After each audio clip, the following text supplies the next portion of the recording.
Bonjour tout le monde. Bienvenue à l'envers des choses. La dette sexuelle. Avez-vous déjà accepté d'avoir des rapprochements ou une relation sexuelle alors que vous n'en aviez pas envie? Du fait de vous sentir redevable vis-à-vis de l'autre parce que, par exemple, vous avez payé un verre ou rendu service. J'en ai fait l'expérience dans ma vie à différentes reprises. Dans la foulée du mouvement MeToo, il y a quelques années, j'ai eu envie d'investiguer ce qui se trouvait véritablement à la source de ce oui inauthentique, de ce oui en déni de mon ressenti. Pourquoi est-ce que je disais en apparence oui à quelque chose dont j'avais pas envie? L'exemple le plus flagrant dans ma vie, c'est celui de ma première relation sexuelle, alors que j'avais 16 ans. Je me suis retrouvée dans un bar avec mes copines à une époque où, dans ma phase adolescente, j'étais en quête d'aventure, j'avais envie de repousser mes limites, de prendre des risques. Et ce soir-là, on voulait rentrer plus tard.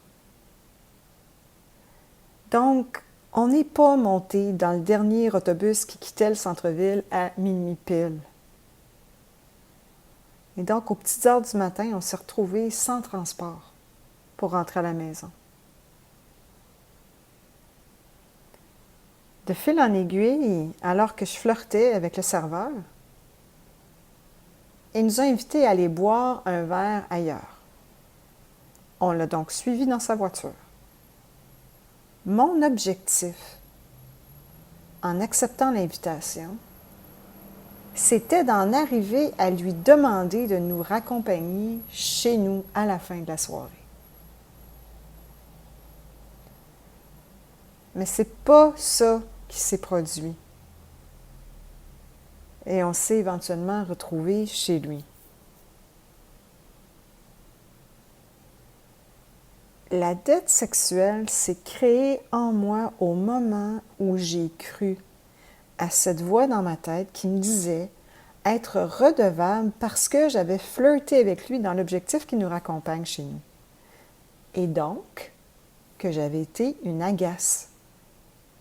La voix disait « Ben là, tu peux plus reculer. C'est de ta faute si tu te retrouves dans cette situation-là, alors assume. » J'ai donc implicitement consenti à un acte sexuel parce que je me suis sentie obligée. Pas sous l'effet de la coercition, mais à cause de ma propre trame narrative intérieure qui me rendait responsable de la situation. Ce qui est étrange, c'est que le consentement provenait en fait d'une posture intérieure de persécuteur vis-à-vis de moi, comme si le non n'était pas une option. Comme si le fait de dire non allait l'offenser, le décevoir ou le mettre en colère. Et que, en conséquence, ça valait mieux pour moi de ne pas provoquer ce type de réaction.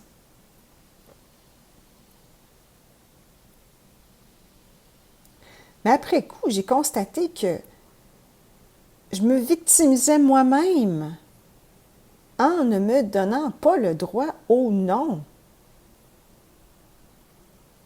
Et puis, cette posture de persécuteur vis-à-vis de moi s'est aussi tournée contre lui. Donc, en même temps que je ne m'étais pas donné à moi l'option de dire non, je lui en voulais à lui d'avoir apparemment abusé de la situation et d'avoir agi sans mon consentement.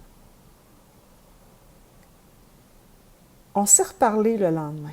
Il voulait que je retourne le visiter, mais j'étais fâchée.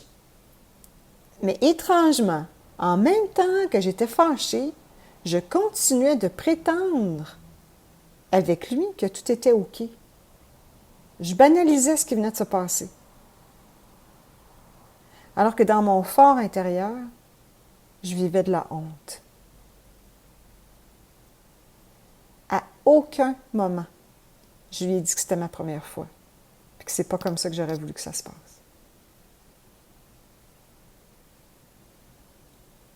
Beaucoup plus tard, je l'ai recroisé dans un bar. Je ne sais pas s'il m'a reconnu. Mais je me souviens de lui avoir dit, « Toi, là, t'étais ma première relation sexuelle, puis c'était poche. » Puis j'ai tourné les talons, j'ai même pas attendu qu'il me réponde, puis je suis partie. À l'époque, ça m'avait donné l'impression d'avoir recouvré une forme de pouvoir en lui disant ma façon de penser, puis en lui manifestant ma déception. Mais avec le recul, c'était pas un vrai pouvoir. C'était un pouvoir réactif. Le réel apaisement émotionnel face à cette situation-là est survenu des années plus tard, quand j'ai réalisé ce qui s'était réellement joué à l'intérieur de moi. Quand, par le biais d'un processus d'auto-investigation, j'ai réalisé que j'avais tenu pour avéré certaines pensées à propos de moi puis à propos de lui. Des pensées dans le genre « tu peux pas dire non »,« si tu dis non, tu vas le décevoir »,« l'offenser »,« le mettre en colère ». Et ces considérations-là, dans mon grand théâtre intérieur, me causaient de la peur. Peur de sa réaction, de son rejet, de son jugement, peur de ne pas être une bonne personne. Pourquoi est-ce que j'aborde ce sujet-là aujourd'hui? Parce que je dois l'admettre, ça a été un enregistrement qui a été très difficile pour moi à faire. Je n'avais pas réalisé, mais il y avait encore un fond de honte.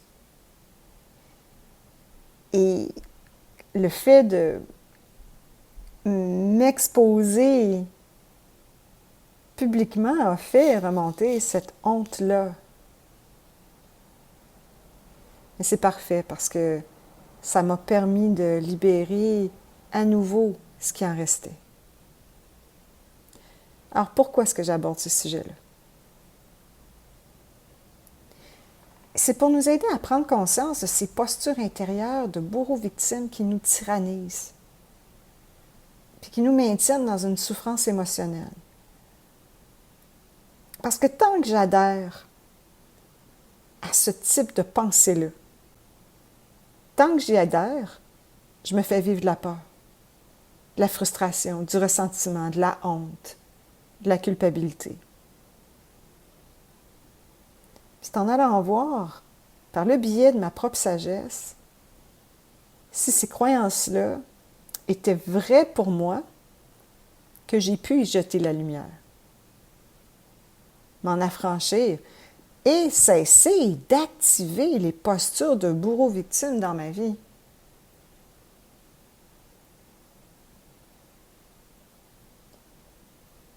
On a l'impression que si on devait laisser aller notre colère et notre ressentiment, ça voudrait dire accepter bêtement d'être maltraité.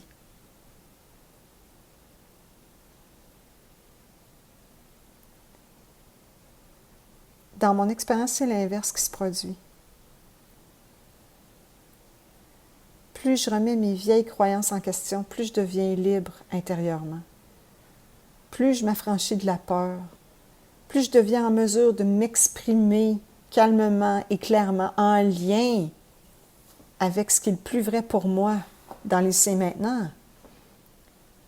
Et moins je suis en attente que les autres changent pour vivre en paix. Ça prend du courage pour retourner voir ce qui se cache derrière nos postures. Bourreau comme victime et bourreau vis-à-vis soi. Mais c'est profondément libérateur. Et ça nous amène dans beaucoup d'empowerment. Je suis consciente que ce thème-là peut provoquer des trucs inconfortables à l'intérieur de soi. Si c'est le cas pour vous, je vous invite vraiment à ralentir et puis à entrer en contact avec cette part de vous et voir ce qu'elle est en train de dire. Parce qu'il y a là une pépite à dégager. Alors voilà mon invitation. Si vous avez envie de partager vos expériences, vos prises de conscience, ça va me faire plaisir de vous lire. Merci tout le monde d'être là. À bientôt.